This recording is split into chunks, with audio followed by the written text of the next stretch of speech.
Our last story of the day एक बहुत ही इम्पोर्टेंट स्टोरी है, स्पेशली आज के फास्ट पेस ज़माने में जहाँ टाइम जैसी इम्पोर्टेंट कमोडिटी हमेशा कम पड़ जाती है। ऐसे में हम लाए हैं एक ऐसी स्टोरी जो आपके लिए शायद थोड़ी मददगार साबित हो। बहुत पुरानी बात है।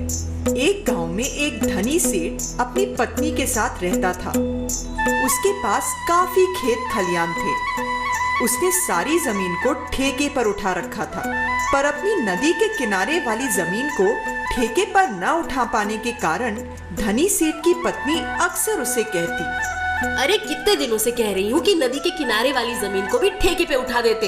अरे भगवान, तुम्हें ऐसा क्यों लगता है कि मैं नहीं देना चाहता? कितनी बार तो तुम्हें बता चुका हूँ। क्या बता चुके हो? हमेशा वही पुराना राग अलापते हो कि नदी में आने वाले तूफान के डर से कोई जमीन पर काम नहीं करना चाहता। भगवान सब जानते हैं कि नदी में आने वाले तूफान से उन्हें काफी नुकसान हो सकता है। मैं कुछ नहीं जानती, तुम कुछ भी करके उस जमीन को ठेके पे उठाओ। हाँ। अपनी पत्नी के साथ रोज रोज की बहस से धनी सेठ तंग हो गया।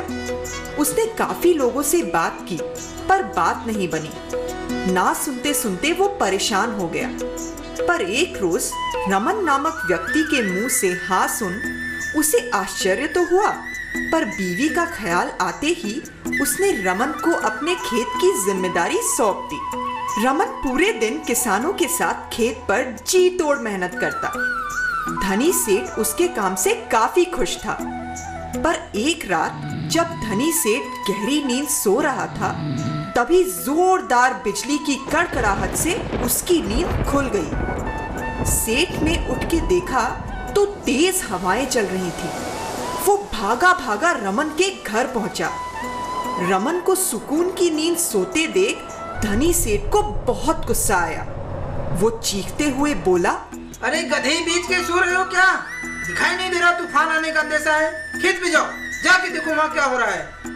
सेठ की बात सुनकर भी रमन के चेहरे के भाव नहीं बदले। ये देख धनी सेठ के गुस्से का पारा चढ़ गया, पर समय कम था, इसलिए अपने गुस्से पर काबू रख सेठ भागा भागा अपने खेत पर पहुंचा।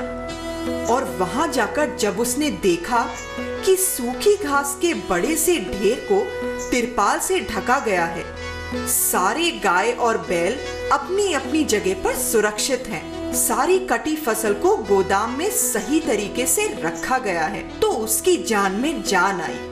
और वो जान गया कि क्यों रमन को नदी किनारे वाले खेत पर काम करने में हिचकिचाहट नहीं हुई। धनी सेठ समझ गया कि जो इंसान अपना काम सही ढंग से सही समय पर पूरा करता है, वो हर परेशानी का सामना करने की क्षमता रखता है।